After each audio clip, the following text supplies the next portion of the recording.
Lietuva yra pafrontės zona, atimta iš šių žmonių ir perduota svetimiesiems rusišką ruletę lošiančios valdžios. Taip sako Arvydas Juozaitis, Lietuvos atgimimo lyderis, kadaise žadinęs tautą, o dabar skelbiantis jai nekrologą. Lietuvos neliks ir greičiau negu per 30 metų. Žmonės verčiami emigruoti sąmoningai, nes Lietuva daroma pafrontės valstybė. Ir Arvydas Juozaitis pasirengęs įvardinti Lietuvos nužudimo strategus vardais ir pavardėmis.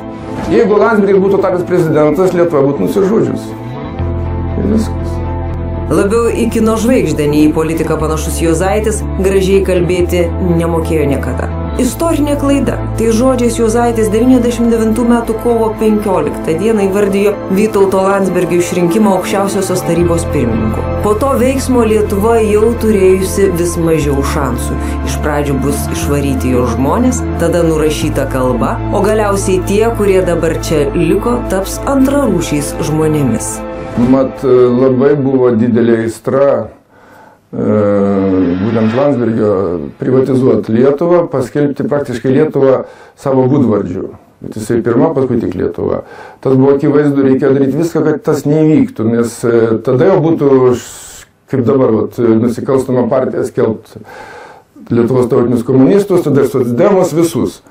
Tai va tokia tendencija buvo. Tai pirmiausia, tas sušventinimas ir melas buvo jau pirmasis. Kadangi tas vėžys auga. Ir ką tu padarysi? Paskui turto klausimas labai akivaizdus. Kas račiau turto? Tai Rusija vyko taip, banditai ir komunistai. Ir Lietuvoje banditai ir komunistai, bet banditų tarpe labai daug tautininkų, kurie gynė sausio 13 parlamentą, gynė kiek reikalas, tų visų nusikaltėlių Kauno Chebros, atsiprašant, tai jie tada, jie irgi susišventina prie turto, valdo ir kai jau Šustauskas tapo Kauno meru, tai jau buvo viskas. Praktiškai Kaunas miręs išeina. Jie nusižudė taip. Tai ir taip ir Lietuvoje. Jeigu Landsbergis būtų tapęs prezidentas, Lietuva būtų nusižudžius. Ir viskas. Juozaitis įžūlus iki galo. Jis sako, kad jei jau Landsbergis nusipelno paminklo, tai tik dvigubo. Turi būti susikibęs rankomis su komunistu Brazausku. Tauta, matydama tą tokią išaugusią kleptokratiją, rusiško pavyzdžio. Praktiškai čia yra rusiškas modelis įgyvendintas. Lietuva dėl to šitas dabar susitrenkimas Rusija labai akivaizdus. Kodėl Grybauskaitė taip šoka, kad jinai praktiškai iš rusiškos sistemos į lietuvišką per šokus. Ir jinai žino tas žaidimo taisyklės, jinai veikia taip kaip Rusijos sąlygomis, Rusijos rinkoje. Reiškia, dabar duosim Rusam. Turiu galvoje, kad duosim taip, kaip jie duoda. Jie duoda mūsų, mes duosim į kailį. Reiškia, jokios diplomatijos, politikos. Ir jinai daro pafrontės zoną dabar Lietuvą, kuri dar mažiau gyventojų turės. Taip. Daliai Grybauskaitė, jau tariant profesoriaus Landsbergio žodžiais Lietuvos daliai, kartais prikaišoma esą ji nedirbanti savo darbo, nevykdanti Lietuvos užsienio politikos. Juozaitis sako, kad tai klaidingas kaltinimas šalies vadoviai, nes jie sąmoningai verčianti Lietuvą pafrontės valstybę. Griauna jo santykius su strategiškai svarbiais partneriais, naikina bet kokį šansą sugyventi su kaimynais taikiai. Pafrontės zona NATO susirėmimas su Rusija. Ir bazėvis draugės ir viso kito. Taip, kad čia yra toksai visiškai neprotingas veikimas, neturint, kaip sakant, ambicijų daugiau negu amunicijos, nors kiek iš Suomių pasimokyti reikėtų, kurie su Rusija nesugeba taip tvirtai laikytis, tvirčiausią armiją ir biudžetą turėti ir visai nesipykt. O čia su savo tais pareiškimais, aš jau nekartosiu, liežuvių plakasi, o tada uždaro mums įvažiavimą, toj Donelaičio muziejų uždarys, visą Karaliaučių toj išvalys taip, kad lietuviškų ženklų nebus.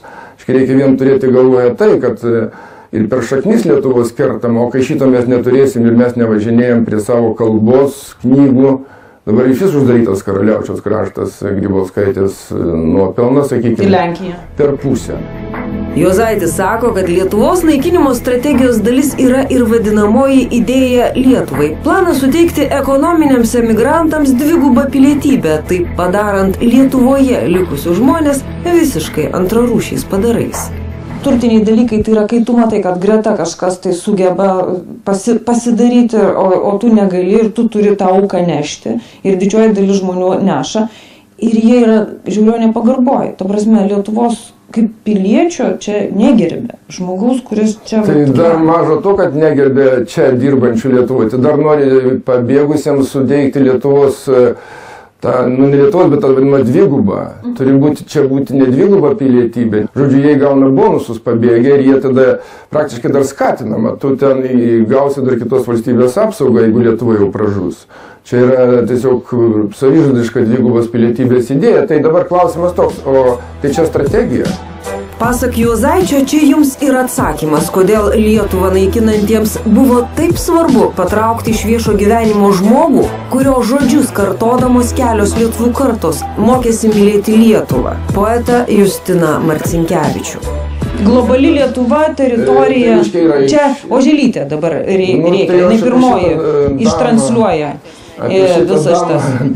Apie globalią vyriausybę, apie tai, kad Lietuvoje čia nebeliks lietuvių. Tai gal galėtų tada prisiminti Benderio Vasiuky. Tai bus kosminė Vasiuky, kosminė Lietuva pagal Benderį. Tai čia yra strategija tokia, tai baisus reikalas, žinoma.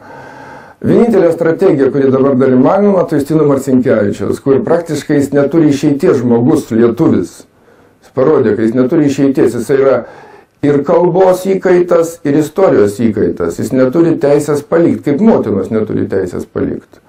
Ir jokios čia dvigubos pilietybės, jokios globalios Lietuvos nieko negali pasiūlyti alternatyvą, nes ten yra jau išnykimas. Mes matom, kas daros, antrą, trečią kartą nebekalba. Juozaitis sako, kad Europa, kurią dabar naikina imigrantų ordos, mielai priima europiečius lietuvius kaip donorus. Tas donorystės įnašas tik 3 milijonai, ne tiek ir daug, bet baltoji rasė kažkaip tai dar lik ir krikščioniška. Ištirpti ten? Manau, kad taip, ir pafrontė zona. Ir šia prasme Grybauskaitė atlieka tą strategiją niuriaja prasme. Paskutinis šimtmetis. Išgirdot? Iš tiesų tai Juozaitis sako, kad Lietuvos neliks daug greičiau. Gerai, bet tai tu nusišalinęs esi, tu neisi į rinkimus, tu neisi į aktyvą veiklą.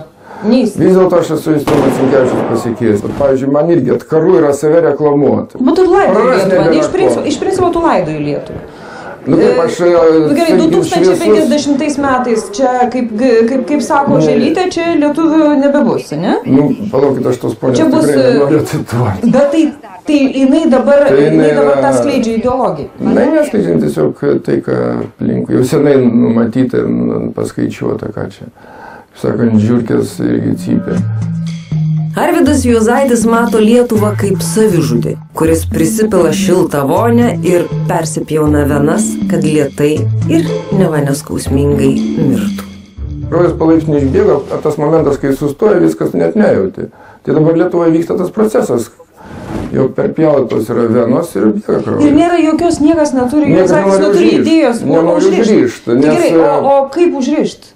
Kaip užrišti? Aukos reikia didžiulės nelaimės, reikia kokį nors, aš nenoriu, aišku, šaukti čia, bet jeigu teroristiniai aktai priartės prie Lietuvos, o dabar pasakiau ir pats pagalvojau, tikriausiai dar daugiau išsilakstyti. Nagi ir kas periš tėvynei kraujuojančius riešus? Gal Juozaitis? Atsimeni, buvo tas momentas, kada tave, kas ten Šepetys parašė savo memuaruose, atvedė ir parodė, sako, čia yra mūsų prezidentas. Viešpatie, čia prezidentas jisai turi vienyti visus, pagalvojus, visas figūras, dešinė ir kairė, tai toks Justinas Marcinkevičius buvo, bet prezidentų būti negalėjo. Bet ten neleido sistema pati politinė, pasirodo, kaip galima sumanipuliuoti. O pas mus neleidžia sistema dėl to, kad aš nežinau net. Ne, neleidžia. Aš tai matau šildą dušiškumą.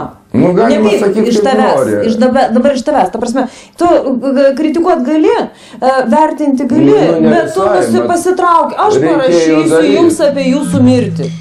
Olimpinis plaukimo čempionas, filosofas. Arvydas Juozaitis buvo Lietuvos laisvės žadintojas dar tada, kai toks konservatorijos profesorius Landsbergis aiškino, kad neturi ta Lietuva jokių šansų.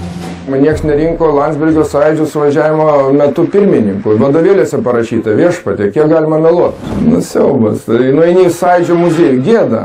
Landsbergio memorialas. Tai kaip čia taip gali būti? Tai yra ikonos gaminimas ir tos multiškos trumančios. Bet tu leidi šito dalyką. Tų žmonių Lietuva turėjo mažai. kurie buvo tie dvasiniai lyderiai, kurie uždegdavo mines. Jūsų buvo 3, 2, 4, 5. Tarptų 5, kuriems sąjūdyje rūpėjo Lietuva, o ne intrigos valdžia ir turtas, buvo kitas pamirštas herojus – Romualdas Ozolas. Tai Ozolas, pavyzdžiui, pasakysiu, Siaurusevičius man yra paliudijęs. Jie dviese po kovo 11 ėjo į Tauro kalną. Gal tegul man Audrius ir paneigė, aš nebijau šito. Jis man tą pasakoja, sako, Ozolas eina, sako, tu žinai, kažkokia apsiseilėjusi ta nepriklausomybė šnypščianti gavosi, kurios mes laukiam. Sako, eina ir darykime. Jeigu taip neįvyks ir Lietuva neapsigins nuo ją išdavusios, jos žemę pafrontėje atidavusios valdžios, pasak Juozaičio, tolesnis scenarius gana aiškus. Rusija turi terminą, ypač Putinas, kai aš girdėjau, nada играть на опережение. Tai reiškia, kas kurį perspjaus. Tai grybės, kaip tu sakai, tas yra būdas veikimo. Dar kas nors anksčiau pasakys, ne, geriau aš pirmą pasakysiu, o paskui pripras. Pavadinsiu Rusijos valstybę teroristinę. Kad ten Kaliningrade nugriaus lietuvių paminklus, man nusispjauti ir taip toliau. O sutraiškint taip pat išleidžiant kraują, tai protingiau yra, tada bus zona. Juozaitis sako, kad viskas spręsis jau kitąmet, kai Lietuva apsispręs, kokio jai reikia prezidento. Ateinantis prezidentas visai neaišku, čia ne žmogus ten koks nors gražus veidelis, kurie dabar save demonstruoja vilties prezidentais. Bet tai yra kuris kodą, kuriam kodui atstovaus. Mano manimu, jeigu dar ketvirtas tautos gelbėjimo kodas, bet tai kas šito imsis, kas sakys iš vis, kad lietuvių kalba yra šventa, tai yra Marcinkevičiaus programa, kas imsis? Ne aš iš dabartinių šitų lakstūnų, kuris yra ir Afganistane, ir Rusijoje, buvo Europos atstovas, ir dabar jau vėl save paišo prezidento, arba tas banko vyrukas, tai juokingi jie yra, jie neturi jokios kultūrinės bazės. Tai yra liberalai, kurie vėlgi Lietuvą parduos čia pat. Arvydas Juozaitis kartoja, kad Lietuvą naikinančios idėjos ateina iš viršaus, iš valdžios, kurios propagandistai jau suokia mums į ausį. Lietuvos lietuviui nereikia, jam reikia tik didelio pasaulio ir užsimiršimo jame. Rūta, bet nebuvo pagrindinio klausimo, ar yra Lietuvoje tautinio sveiko proto kritinė masė. Jeigu yra 100 politikų, tai 10 turi būti tokių, ne dėl verslo, ne dėl garso, o dėl Lietuvos. Ta kritinė masė Sąjūdžio iniciatyviniai grupiai, reiškia 305-7 buvo. Ir mes laikėm Ozolą savo lyderiu. Ir mes nepavydėjom viens kitam. O dabar aš nežinau, ar tie 10 iš 100 nepavydėtų viens kitam. Tai yra didžiausias klausimas. Bet kritinė masė būtina, o jos dabar nesimato.